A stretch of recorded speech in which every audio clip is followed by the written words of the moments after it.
and welcome you all to the YouTube tutorial SNAPS Biology. So hopefully almost सबका semester exam complete हो गया होगा. ठीक है, सेमेस्टर एग्जाम अभी चल रहा था एंड जितने बच्चे इस बार एंट्रांस एग्जाम अपियर करने वाले हो उन लोगों का एंट्रांस का प्रिपरेशन भी अच्छा चल रहा होगा. सो बहुत सारे स्टूडेंट्स का रिक्वेस्ट आ रहा था कि मैम बेसिकली हमारा जो बायोकेमिस्ट्री है, molecular biology, biotechnology and genetics, ये चारों का कंसेप्ट थोड़ा बहुत समझ में नहीं आ रहा है, पढ़ाई पे बहुत दिक्कत आ रही है. तो कोई नहीं, इजी वे में देखेंगे. ईच एंड एवरी वन को आपको अच्छे से हम लोग समझाएंगे कि क्या एक्चुअल बेसिक चीज है, फंडामेंटल चीज अगर आप लोग नहीं जान पाओगे तो उसके बाद जितने भी प्रॉब्लम्स आ रहे हैं आप लोगों को वो तो आने ही आने. ठीक है, बेसिक्स एंड फंडामेंटल तो क्लियर करने हैं हम लोगों को, तो इसके लिए तो टेंशन मत लो. एंड उसके साथ साथ और भी कमेंट आ रहा था कि मैम बॉटनी का syllabus for the CIPET entrance. तो यहाँ पे मैं बोलूंगी कि बॉटनी का सिलेबस ऑलरेडी है चैनल पे, जाके एक बार अच्छे से चैनल को तो देखो भाई, बॉटनी का सिलेबस है. ठीक है. एंड देन और कमेंट आया था कि जूलॉजी का टेस्ट सीरीज, तो जूलॉजी का test series and mock test सारे टॉपिक्स पे होंगे. आपका जो बॉटनी है, जूलॉजी है, देन बायोटेक्नोलॉजी, तो सारे का टेस्ट सीरीज भी होगा, मॉक टेस्ट भी होगा. अभी के लिए तो आप लोग प्रिपेयर करो, एक बार एग्जाम का नोटिफिकेशन आ जाए, ठीक है, प्रिपरेशन हमारा कंप्लीट हो जाए, फिर हम लोग test series and mock test दोनों के दोनों करवाएंगे. सो बिल्कुल भी अभी से टेंशन मत लो उसके लिए. ठीक है, अभी के लिए आपका काम क्या है, आप लोग जो भी ऑनर्स पेपर से हो, ठीक है, आपका ऑनर्स पेपर का सिलेबस ले लो, 3 इयर्स का क्या क्या सिलेबस में है अच्छे से उसे रिवाइज करो, क्वेश्चन आंसर को प्रिपेयर करो, देन आप लोग आओगे mock test. And question answer पे तो ऑलरेडी बहुत सारे क्वेश्चन आंसर हैं एंड कॉन्सेप्ट वाइज वीडियोस भी है चैनल पे. ठीक है, 2020 का है, 2021 का है, तो एक बार जाओ अच्छे से ईच एंड एवरी वीडियो को अच्छे से देखो. तो अभी हम लोग आएंगे बायोकेमिस्ट्री पर. अब ये बायोकेमिस्ट्री बहुत ही तंग करवा रहा है आप लोगों को. क्यों ऐसा हो रहा है? देखो, बायोकेमिस्ट्री बहुत ही सिंपल चीज है, बस इसमें केमिस्ट्री जो है ना वो आ गया बायोलॉजी के अंदर. तो बायोलॉजी एंड केमिस्ट्री ये दोनों मिलकर बनाते हैं बायोकेमिस्ट्री को. एंड क्या क्या आते हैं इसमें, अगर हम लोग आपका ग्रेजुएशन का सिलेबस देखें तो बायोकेमिस्ट्री पेपर पे क्या क्या आते हैं. फर्स्ट तो आ जाएगा आपका केमिकल बॉन्ड्स के बारे में, देन पीएच, बफर, ठीक है, देन वाटर मॉलिक्यूल के बारे में है, देन एक यूनिट है आपका enzymes, mechanism of enzymes, chemical kinetics, then आपका आता है 4 तरह के biomolecule. There are 4 major types of biomolecule in your biochemistry syllabus. ठीक है, क्या क्या है? First one is your carbohydrate, lipids, proteins and then nucleic acids. तो ये चारों एंड एंजाइम्स एंड जो भी अभी मैं बोली कि pH, buffer, chemical bonds, basically इसमें से ही आपका क्वेश्चन आएगा. सो क्लास तो स्टार्ट करेंगे, बट उससे पहले जो बच्चे ये वीडियो पे नए हो और ये चैनल पे नए हो, then don't forget to subscribe to our channel, that is SNAPS Biology, and don't forget to press the bell icon so that you will get all notification from our lecture videos. We are in Telegram, Facebook and Instagram also. The links are given in the description box. Just go to the description and click on those links so that आप वहाँ पे भी हमारे साथ connect हो सकते हो. Today we are going to discuss about the biochemistry part. And biochemistry का आज स्टार्ट करेंगे बायोमॉलिक्यूल. बायोमॉलिक्यूल पे फिर से आ जाता है कार्बोहाइड्रेट. ठीक, तो आज की क्लास पे हम देखेंगे कार्बोहाइड्रेट के बारे में. एंड कार्बोहाइड्रेट की अगर कहानी में बताने जाऊं तो ये ना देखने में बहुत ही कम्प्लेक्स मॉलिक्यूल है. ठीक है, इसका एकदम स्ट्रक्चर ना ऐसे कम्प्लेक्स तरह की रहता है जो कि बच्चों को डरा देता है. भाई देखने से ही डर लगता है कि यार ये कार्बोहाइड्रेट्स बहुत ही कम्प्लेक्स वाला चीज है, ये पढ़ने में बहुत दिक्कत आएगा, बट ऐसा नहीं है. ठीक, कार्बोहाइड्रेट जो है ये बहुत ही सिंपल सा चीज है, एक बार अच्छे से समझ जाओ. देन वो जो फॉर्मूला है ना, इतना बड़ा बड़ा फॉर्मूला जो बुक्स में दिया रहता है, वो अपने आप ही आप लोग खुद बना सकते हो. ठीक, तो आज की क्लास है फर्स्ट क्लास कार्बोहाइड्रेट्स का. एंड आज की क्लास पे हम बेसिकली 3 चीज देखने वाले हैं कार्बोहाइड्रेट्स के बारे में. फर्स्ट तो देखेंगे उसकी इंट्रोडक्शन, थोड़ा बहुत पॉइंट वाइज देखेंगे. सेकेंड पॉइंट पे हम देखेंगे उसकी नोमेनक्लेचर एंड थर्ड पे देखेंगे क्लासिफिकेशन. क्लासिफिकेशन की जस्ट आउटलाइन देखेंगे. ठीक, कार्बोहाइड्रेट की इंट्रोडक्शन, नोमेनक्लेचर एंड क्लासिफिकेशन, ये तीनों को कवर करने वाले हैं आज की क्लास पे। सो बिना देर किए चलो स्टार्ट करते हैं आज की क्लास। कार्बोहाइड्रेट्स, ओके, देखते हैं भाई ये कार्बोहाइड्रेट्स होता क्या है। सो फर्स्ट पॉइंट आ जाएगा कार्बोहाइड्रेट्स के बारे में, these are nothing but the sugar molecule. देखो फर्स्ट पॉइंट में क्या आ गया, these are nothing but the sugar molecule. तो आप मुझे बताओ कि मीठा किस किस को पसंद है। जिसको मीठा पसंद होगा उसको तो ये चैप्टर बहुत अच्छा लगेगा, जिसको नहीं पसंद होगा उसको भी पढ़ना पड़ेगा, ठीक है, क्योंकि एग्जाम पे तो आना ही आना है ना। तो first point, this are nothing but the sugar molecule and basically they are small in size. Okay, basically they are small in size. Point wise बता रही हूं ताकि आप अच्छे से नोट डाउन कर सको एंड अच्छे से याद कर सको। Point number 2, that is second most important point, is they are also called as saccharides. They are also known as saccharides. देखो ये जो कार्बोहाइड्रेट्स है ना, इसे शुगर मॉलिक्यूल भी बोलते हैं एंड सैकराइड्स भी बोलते हैं। जब हम लोग क्लासिफिकेशन देखेंगे ना तब आपको समझ में आ जाएगा कि इसे सैकराइड्स क्यों बोलते हैं, क्योंकि क्लासिफिकेशन पे आपका आएगा मोनोसैकराइड्स, डाइसैकराइड्स, पॉलीसैकराइड्स, ओलिगोसैकराइड्स, ठीक है। तो ये तब बात करेंगे इसके बारे में, अभी के लिए पॉइंट याद रख लो। Third important point, these are nothing but the energy sources, और we can say sources of energy, ठीक है। एंड ये एनर्जी किसे देगा, एनर्जी सोर्स किसके लिए है, living organisms. Living organisms and living organism में कौन कौन आते हैं भाई, प्लांट्स एंड एनिमल्स, ओके, ठीक। तो ये एनर्जी प्रोवाइड करेगा प्लांट्स एंड एनिमल्स को। देखो सिंपल सी बात है, हम लोग जो हमारे डे टू डे लाइफ में जितने भी वर्क करते हैं तो एनर्जी तो चाहिए वर्क करने के लिए।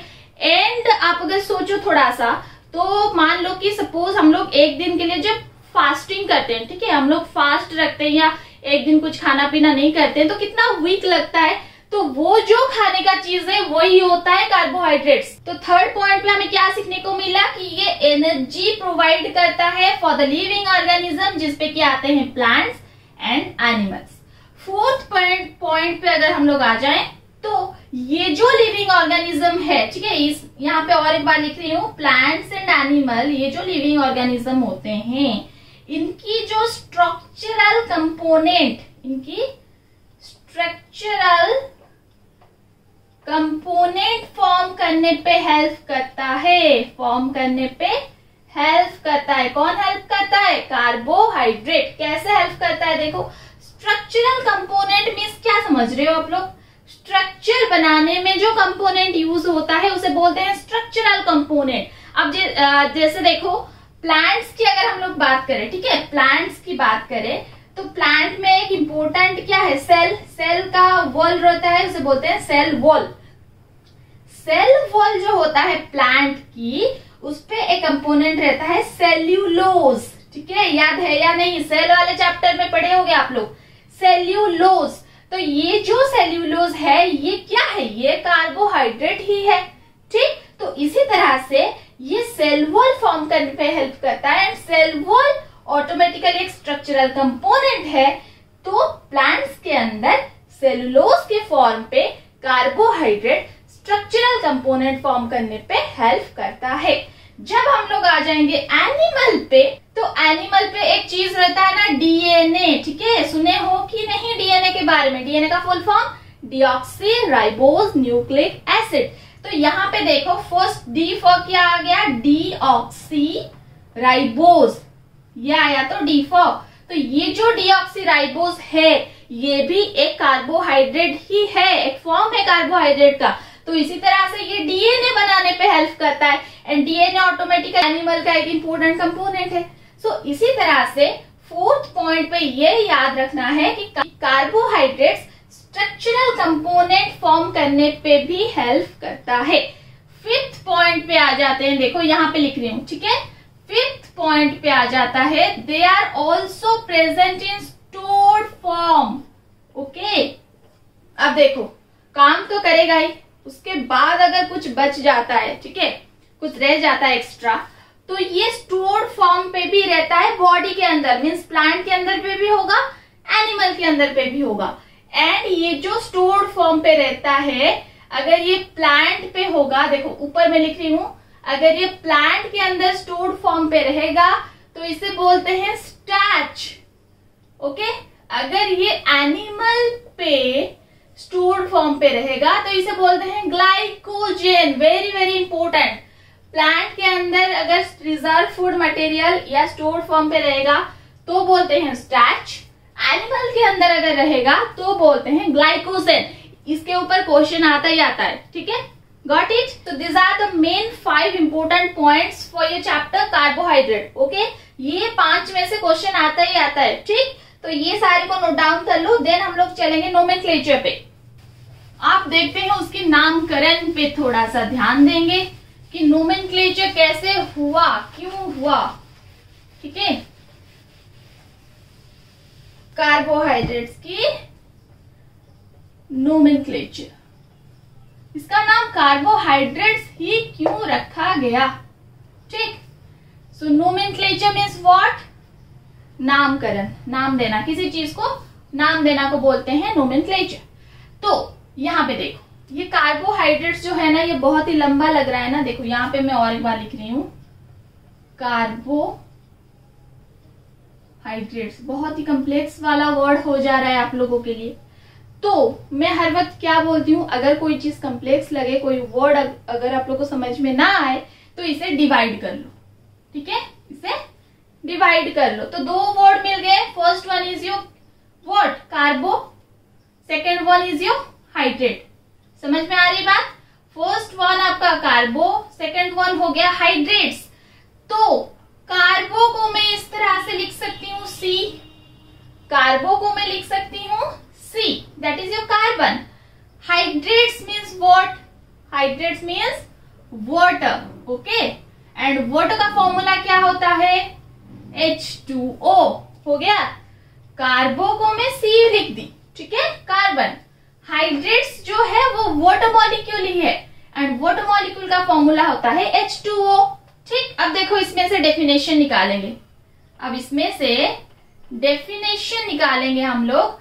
So definition of carbohydrate is hydrates of carbon, these are nothing but the hydrates of carbon. देखो जस्ट रिवर्स हो गया, तो यहाँ पे डेफिनेशन को रट्टा मारने की कोई जरूरत नहीं है, कार्बोहाइड्रेट्स, ओके, तो इसका डेफिनेशन हो जाएगा this are the hydrates of carbon.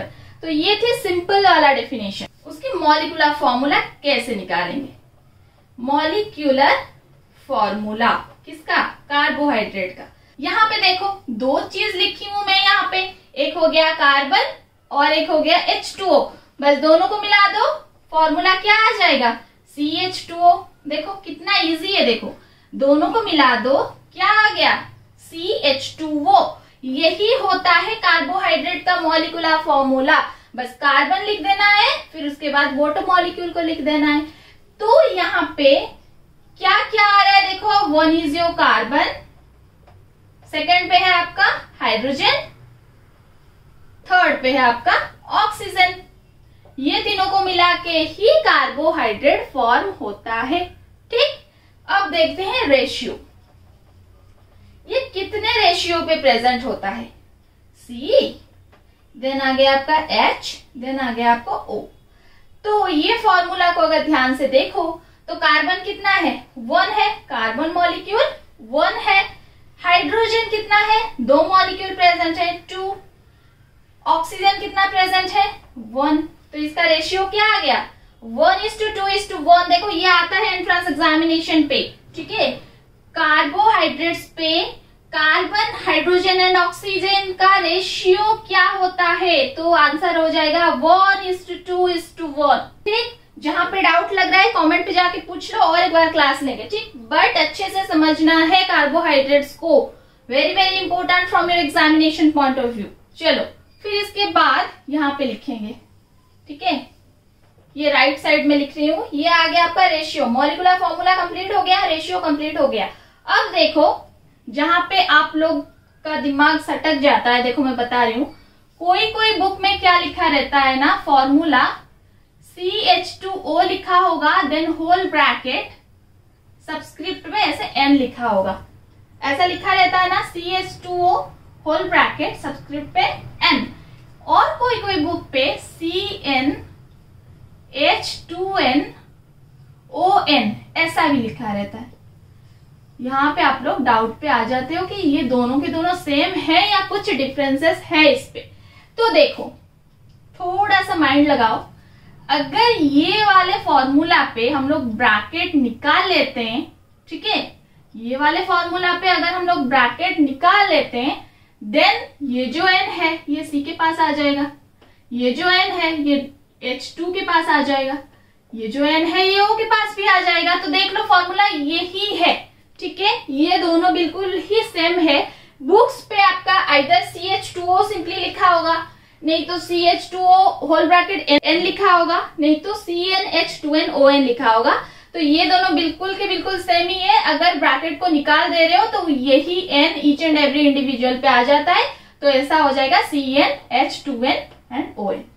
अब क्वेश्चन आ गया दिमाग में कि मैम ने तो N के बारे में नहीं बोला। N क्या है?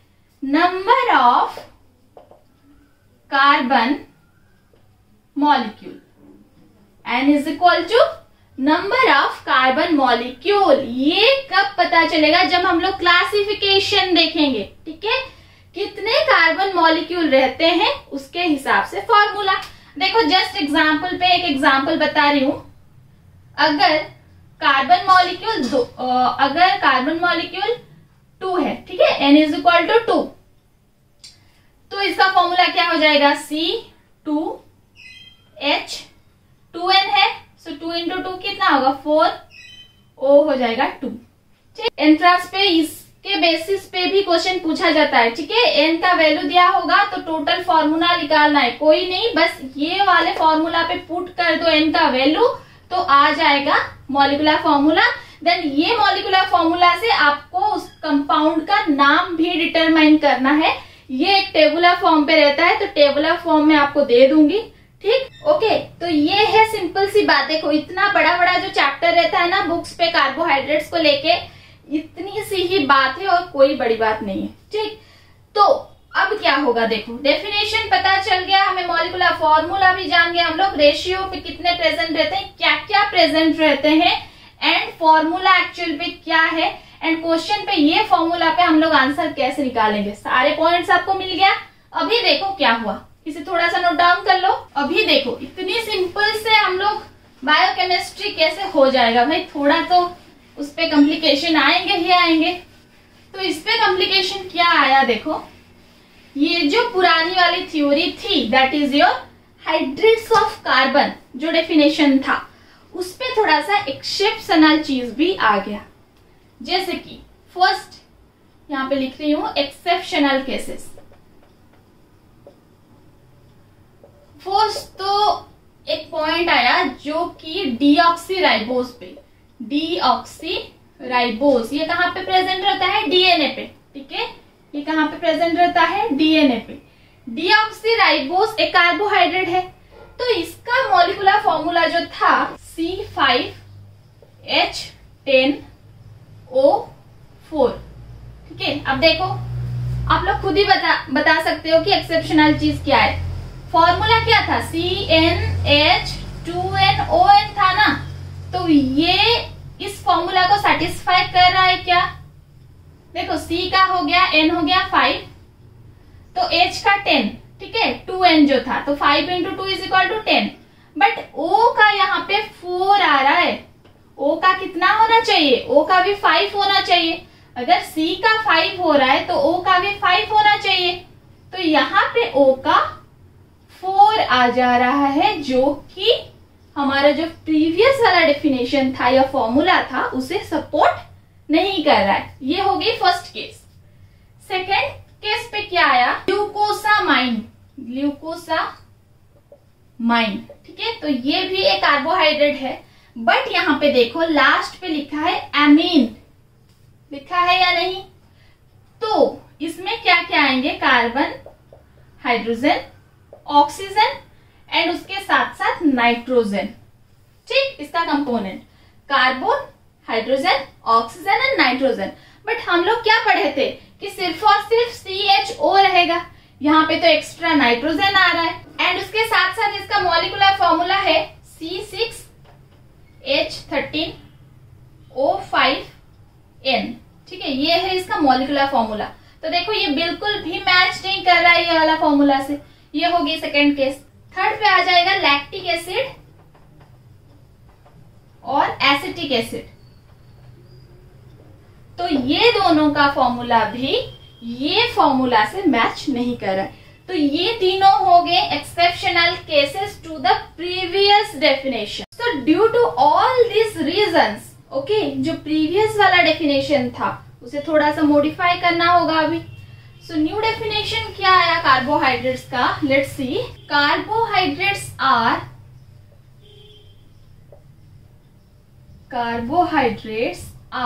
Defined as polyhydroxy aldehydes or ketones and their derivatives। Okay, ये हो गया न्यू वाला डेफिनेशन जो कि सपोर्ट कर रहा है सारी चीज को। सो यहाँ पे क्या लिखा है देखो, carbohydrates are defined as the polyhydroxy aldehydes and ketones। तो aldehydes means what, जहाँ पे CHO ग्रुप लगा रहता है, and ketones C double bond O group लगा रहता है, तो उसे बोलते हैं ketones। So aldehydes भी इंक्लूडेड होगा, ketones भी होगा, and their derivatives। ओके, किसका, aldehyde and ketones का। So ये था कंप्लीट डेफिनेशन कार्बोहाइड्रेट का। ओके, सो अभी तक आपका नोमेनक्लेचर डेफिनेशन कंप्लीट हो गया। देन देखते हैं चलो क्लासिफिकेशन के बारे में। ओके, यहाँ पे देखो ये एक आउटलाइन है क्लासिफिकेशन का। ठीक है, मैं यहाँ पे बना दी हूँ ताकि टाइम वेस्ट ज्यादा ना हो। सो आउटलाइन अगर हम लोग देखें, carbohydrate is mainly divided into 4 classes. Okay, carbohydrates हैं, उन्हें 4 क्लास पे बेसिकली बिठाया जाता है। कैसे बिठाया जाता है, according to their number of carbon molecule. According to their, ये याद रखना है, number of carbon molecule. Carbon molecule कितना है उसके नंबर के हिसाब से उसका क्लासिफिकेशन होता है। And according to that first class को बोलते हैं मोनोसैकेराइड्स।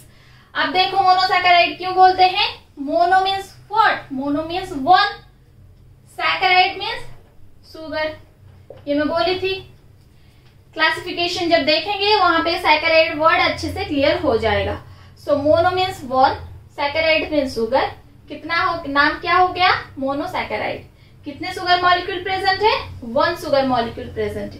तो इसे रट्टा मानने की कोई जरूरत नहीं है, जस्ट फॉर्मूला याद रखो, मोनो हो गया तो 1, सैकेराइड में शुगर। एंड अगर इसका एग्जाम्पल देखें तो मेनली 3 एग्जाम्पल आते हैं जो कि हमारे डे टू डे लाइफ में यूज होता है, ग्लूकोज, फ्रक्टोज, गैलेक्टोज। ठीक है, क्लासिफिकेशन का ये जो ईच एंड इंडिविजुअल है आपका कैटेगरी, इसका इंडिविजुअल क्लासेस पे लूंगी। ठीक है, अभी के लिए बस आउटलाइन। सेकेंड क्लास पे आ जाओ, डाइसैकेराइड।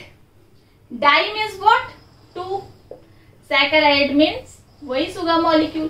तो अगर 2 शुगर मॉलिक्यूल प्रेजेंट है तो वो मॉलिक्यूल को बोलते हैं डाइसैकेराइड कार्बोहाइड्रेट। इसका एग्जाम्पल पे आपका आ जाएगा सुक्रोज, लैक्टोज, माल्टोज। अब देखो सुक्रोज जो है ये इस तरह से 2 शुगर मॉलिक्यूल को लेके फॉर्म हुआ होगा।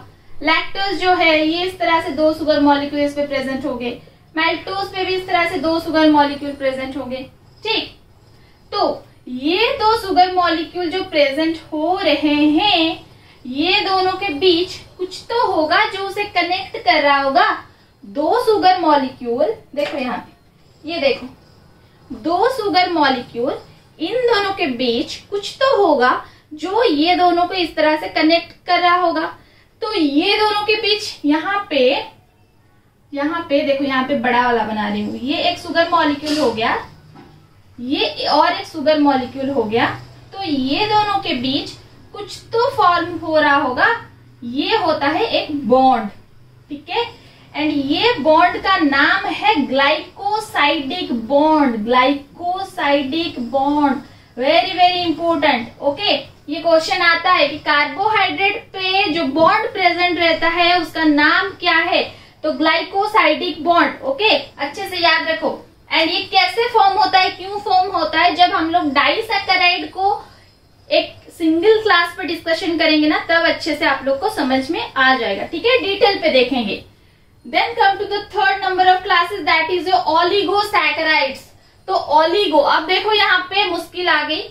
मोनो था तो 1 लिख दिए, डाई था तो 2 लिख दिए। ओलिगो को क्या लिखेंगे, तो ओलिगो को लिखते हैं 3 to 10 मॉलिक्यूल। ओके, देखो 2 अगर शुगर मॉलिक्यूल होता है तो उसे डाइसैकेराइड पे बिठा देंगे। अब 2 से ज्यादा एंड 10 से कम 3 to 10 अगर शुगर मॉलिक्यूल होगा तब उसे बोलते हैं ओलिगोसैकेराइड। एग्जाम्पल पे आपका आ जाएगा 2 एग्जाम्पल, रैफिनोस एंड स्टैकियोस। ओके, इसे भी इंडिविजुअल क्लास पे देखने वाले।